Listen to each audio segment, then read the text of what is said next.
তো চলো ঘড়ি কাটা এখন 5:53। যাই হোক, এই যে এখান থেকে বেলে মাটি নিলাম, তোমার বাবুদের বাগানে কাজ করছি। তো এই যে মাঠটা পুরোটাই যেটা দেখছো, এই যে ধান চাষ করেছে, ফাঁকা যে জমিগুলো পড়ে আছে, এটা পুরোটাই কিন্তু বেলে মাটি।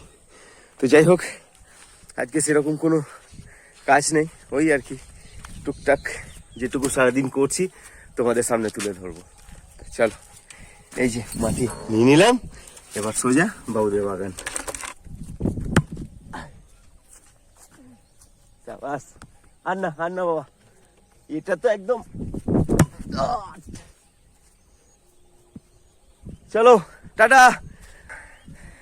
বেলে মাটি নিলাম কারণ বেলে মাটি তোমার ফুল গাছে দিলে খুব ভালো ফুল গাছ তৈরি হয়, কারণ মাটিটা খুব সুন্দর মাটি, একদম বালি মাটির মতো, একটু ওই হেঁটেল টাইপের।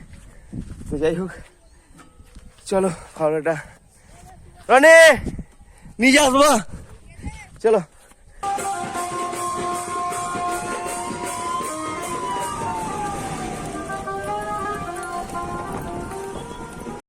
তা চলো শেষের দিক। এই যে নতুন করে টবে মাটি দিলাম, এই যে এখানে 57টা টব আছে, 57টা টবই তোমার নতুন করে মাটি হলো। তো যাই হোক, এই বাগানটা তোমরা অনেকে চেনো, মাঝে মাঝে আমি আসি। এরপর গোটা গাছে স্প্রে হবে, সমস্ত গাছে। কালকে জবা গাছগুলো স্প্রে করে দিয়ে গেছি, তো আজকে জবা গাছে দেবো না। আর আম দেখো, এই দেখো বড় বড় আম এসছে গো, এই দেখো।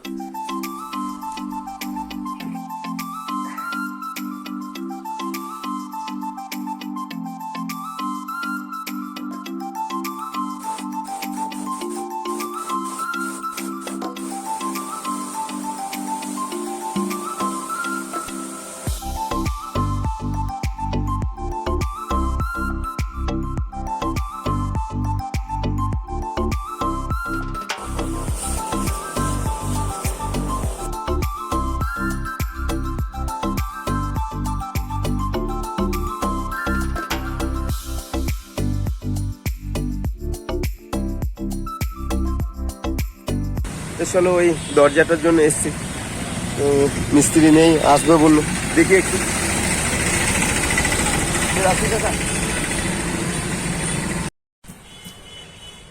এই দেখো,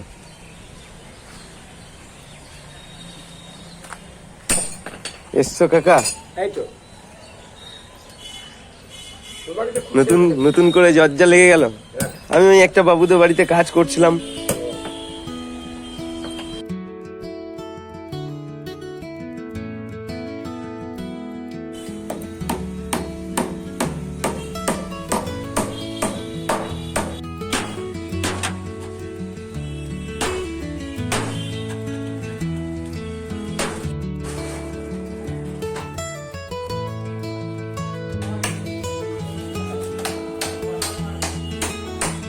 তুমি আর বুঝতেই পারবে না তোমার ঘর কেমন হয়ে গেছে। এই দেখো, এই দেখো,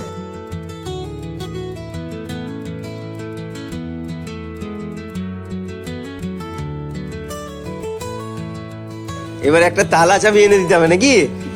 হ্যাঁ, আচ্ছা। এবার রাত্রে থাকতে পারবে তো? কোনো ভয় লাগবে না তো? অটোমেটিক? বেশ মা, বেশ অটোমেটিক। যাই হোক, ভয় ছিল এইটা, এই যে এটা লক করে দিয়েছি, এটাও লক করে দিয়েছি।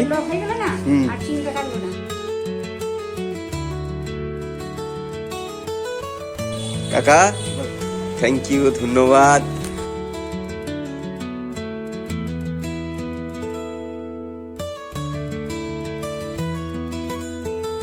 তা চলো, আমার ঈশ্বর বড় মার কি লীলা দেখো। মানে কাকা আজকে আসবে বলছিল, আমার কাছে খুব একটা পয়সাও ছিল না, তো গার্ডেনে কাজ করলাম, বাবুরা পয়সা দিল।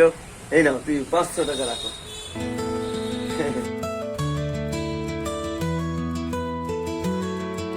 শোনো, এইবার তাহলে তোমার আর কোনো ভয় নেই, তুমি দুটো রান্না বান্না করে খেতে পারবে তো?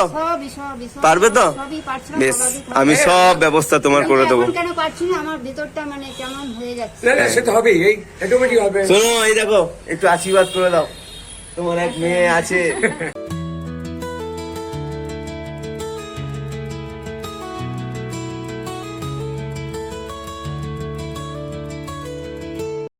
তো মাছ আজ বড় মার নাম করছে, বলছে তোর বড় মার প্রচুর ক্ষমতা, আমার বড় মার অনেক ক্ষমতা। আজকে এই যে মামনি বোন আছে, মামনি বোন বলেছে যে এই ছেলেকে কি করে তুমি জোগাড় করলে। আমার বড় মা পাঠিয়েছে তোমার কাছে আমাকে। আমার বড় মা সাধারণ দেবী নয়, আমার বড় মার প্রচুর ক্ষমতা। এমনি বড় মার নাম করি।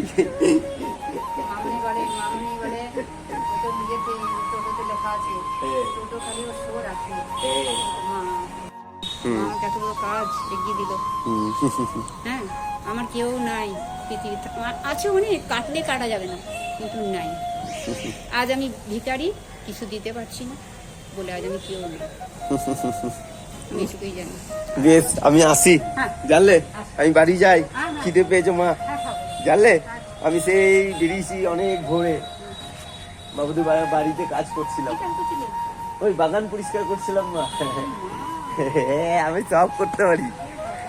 হ্যাঁ, বড় মার নাম করবে, গোপালের নাম করবে, আমার দিদির নাম করবে।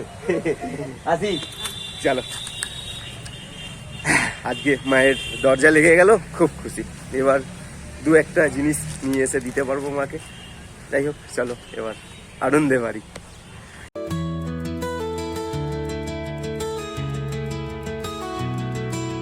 দাদা চলো বাড়ি এলাম, আর বান্টির মা, বান্টি ওই পাশের গ্রামে তোমার ওই খিচুড়ি প্রসাদ দিচ্ছে ওই রাধাকৃষ্ণর মন্দিরে। যাই হোক, গেল ওরা,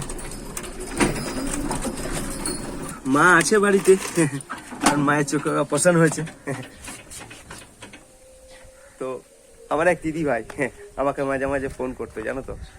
তো আমাকে বলতো যে বাহাদুর, আমার এক আত্মীয়র কিডনি খারাপ হয়ে গেছে, তো ভাই তোমাদের গ্রামগঞ্জে তুমি তো বিভিন্ন জায়গায় ঘুরে বেড়াও, তো দেখো না কেউ যদি ডোনেট করতে চায়। তো আমি খুঁজে খুঁজে বেরিয়েছিলাম, জানো তো, তো কেউ রাজি হয়নি। তো দিদিভাই আমাকে মাঝে মাঝে মন খারাপ নিয়ে ফোন করতো। তো দিদিভাইকে আমি বলেছিলাম যে দিদিভাই, আমার যে কিডনিটা আছে আমি দিয়ে দেবো, কারণ আমি এরকমই পাগল, সত্যের পথে হাঁটি, লুকোচুরি আমার মধ্যে কিছু নেই। তো যাই হোক, খাওয়া দাওয়া করলে? তো যাই হোক, কাউকে যদি সঙ্গে না পাই, বড় মাকে সঙ্গে পাবো আমি জানি।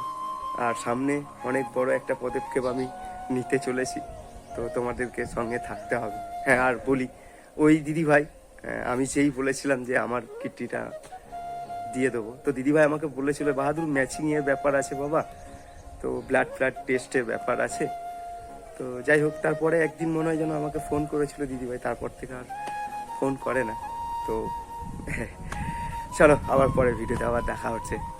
ভালো থেকো, সুস্থ থেকো, বড় মায়ের কাছে, গোপাল বাবুর কাছে, আমার দিদি ভাইয়ের কাছে। আমার দিদি ভাই আমার ভগবান, এই যে তুমি। তাই যাই হোক, ভালো থেকো, সুস্থ থেকো, পরের ভিডিওতে এইভাবে আবার দেখা হচ্ছে। রাখি, টাটা, ভাই, ভালো থেকো।